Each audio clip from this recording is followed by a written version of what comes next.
कैसे हैं आप। मैं अरविंद आर्य आप सभी का आपके अपने चैनल आसान फिजिक्स के ऑनलाइन प्लेटफॉर्म पर स्वागत करता हूं।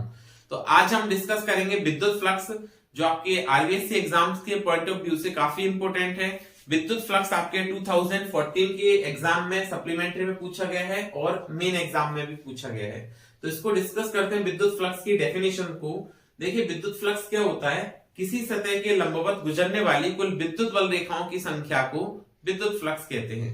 अब एक बात ध्यान दीजिए, फटाफट चैनल को लाइक शेयर कर दें चैनल को। जिन दोस्तों ने चैनल को सब्सक्राइब नहीं किया हुआ है वो फटाफट चैनल को सब्सक्राइब करें, जिससे आने वाली वीडियो के नोटिफिकेशन आपको सबसे पहले मिल सके। और आपका एक लाइक, आपका एक सब्सक्रिप्शन हमको मोटिवेशन देता है, जिससे हम आपके लिए और अच्छे से अच्छे मैटर प्रोवाइड करें और अच्छे से अच्छा कंटेंट लेके आए, अच्छे से अच्छे वीडियो लाएं, ज्यादा से ज्यादा मेहनत करें आपके लिए।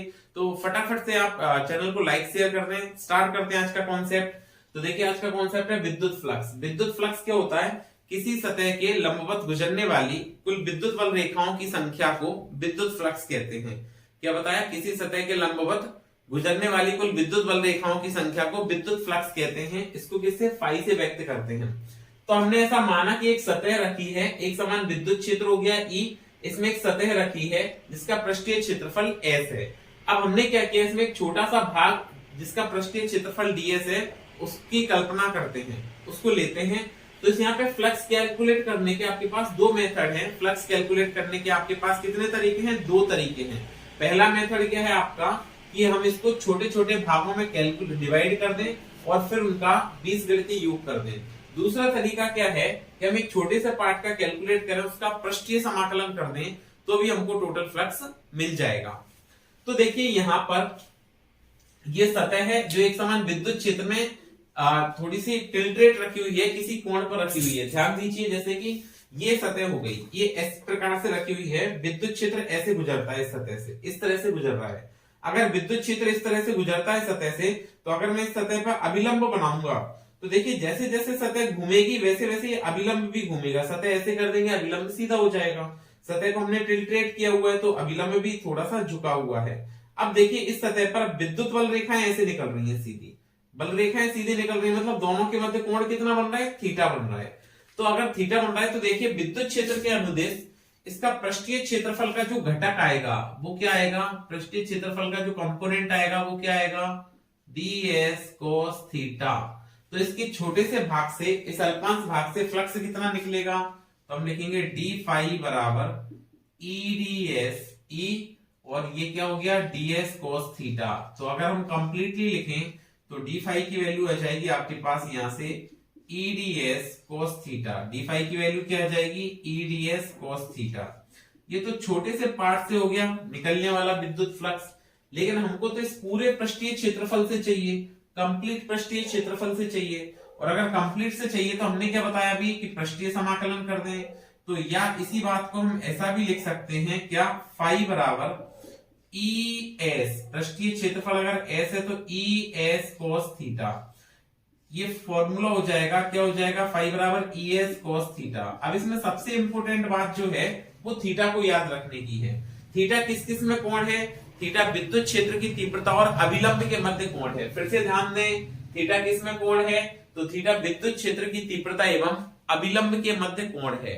ठीक है, इस बात का ध्यान रखें। थीटा विद्युत क्षेत्र की तीव्रता और अभिलंब के मध्य कोण है। फिर देखिए, हम यहाँ पे अगर इसके सदिश रूप की बात करते हैं, सदिश रूप में इसका वेक्टर फॉर्म लिखेंगे अगर, तो देखिए सदिश रूप में ये आपको क्या प्राप्त होगा? तो हमने लिखा फाई बराबर ई वेक्टर डॉट एस वेक्टर। जब भी cos थीटा आएगा तो डॉट प्रोडक्ट होगा, दोनों में डॉट गुणनफल होगा। तो फाई बराबर ई वेक्टर डॉट एस वेक्टर। मतलब फ्लक्स कैसी राशि है? एक अदिश राशि है, क्योंकि जब भी दो सदिश राशियों का डॉट गुणनफल होता है, दो सदिश राशियों का डॉट गुणनफल होता है, तो मिलने वाली राशि कैसी होती है? अदिश। लेकिन ये हमने सदिश रूप लिखा है, डॉट गुणा किया हुआ है तो सदिश रूप लिखा है, लेकिन जो फ्लक्स मिलेगा वो कैसा मिलेगा? अदिश मिलेगा। ठीक है, तो विद्युत फ्लक्स एक अदिश राशि है। ये बात क्लियर हुई आपको?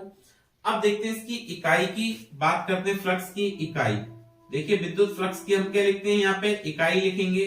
तो फ्लक्स का फॉर्मूला पढ़ा है हमने, फाई बराबर E S cos theta. Flux का सूत्र क्या पढ़ा है? ई एस कोस थीटा।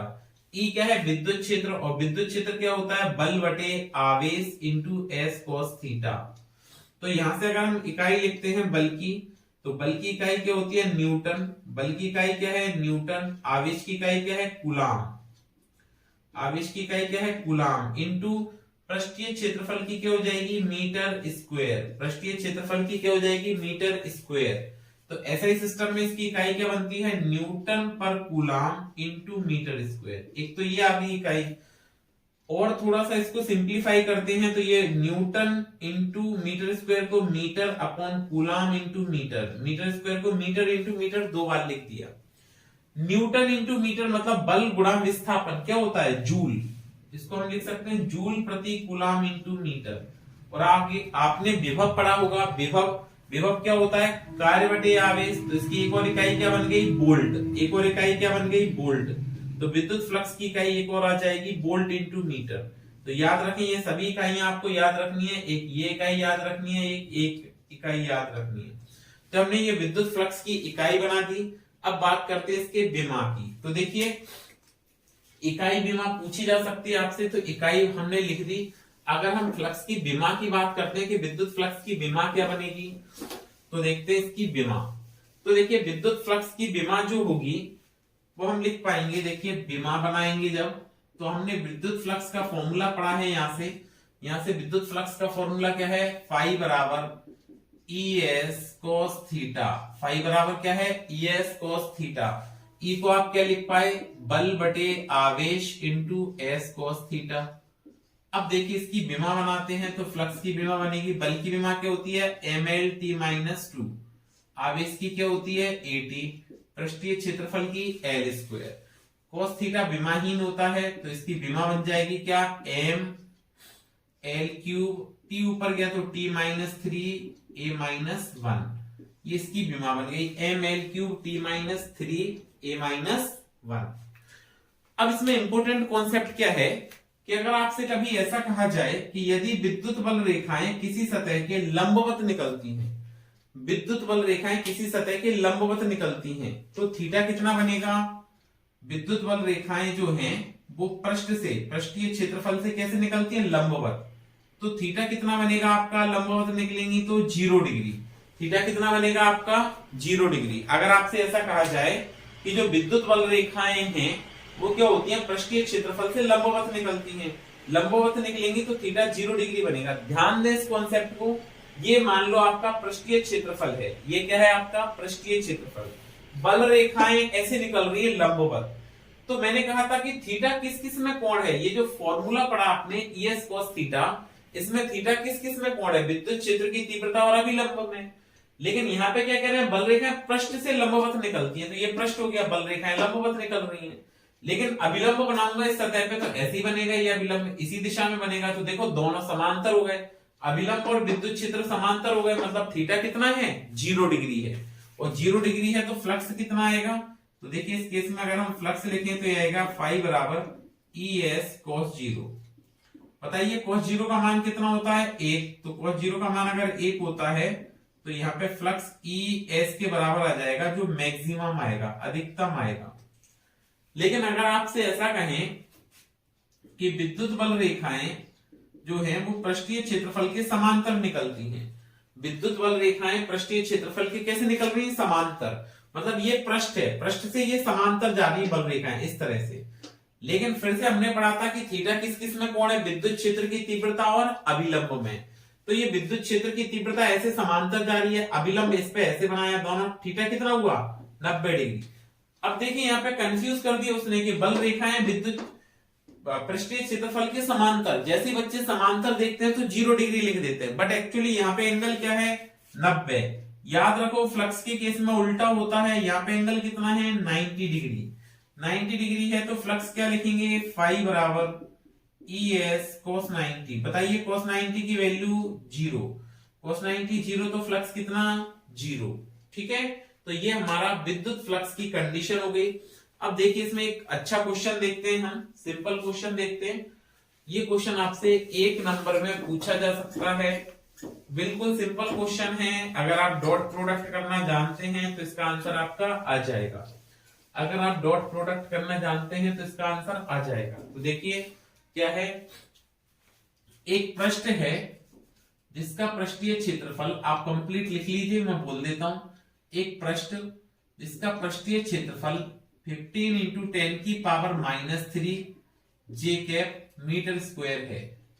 क्या बताया, एक पृष्ठ जिसका पृष्ठीय क्षेत्रफल 15 इंटू 10 की power -3 J cap metre square है, वह एक समान विद्युत क्षेत्र ई वेक्टर बराबर 200 I cap plus 300 J cap volt पर मीटर में स्थित है। तब इससे गुजरने वाला विद्युत फ्लक्स ज्ञात कीजिए। फिर से सुनिए क्या कहा, एक पृष्ठ जिसका पृष्ठीय क्षेत्रफल एस वेक्टर बराबर 15 into 10 to the power -3 J cap metre square है, एक समान विद्युत क्षेत्र ई वेक्टर बराबर 200 I cap plus 300 J cap में स्थित है, वोल्ट प्रति मीटर में स्थित है, तो गुजरने वाला फ्लक्स ज्ञात कीजिए।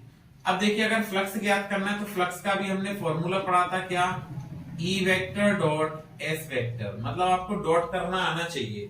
ई वेक्टर डॉट एस वेक्टर, तो फ्लक्स कितना निकलेगा इससे, ई वेक्टर कितना है 200 I cap plus 300 J cap. इसका हम डॉट करेंगे, किससे डॉट करेंगे, एस वेक्टर से। एस वेक्टर का मतलब 15 into 10 to the power -3 J cap.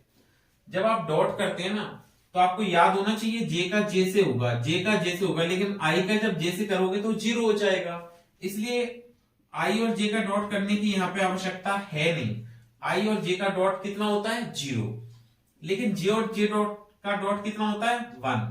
तो आप चाहे तो यहाँ पे लिख सकते हैं 200 into 15 into 10 to the power -3 I dot J, ये तो 0 ही होना है, ठीक है, प्लस दूसरा टर्म हो जाएगा 300 इंटू कितना 15 इंटू 10 टू दी पावर -3 और जे डॉट जे, ठीक है, ये दो टर्म आ गए।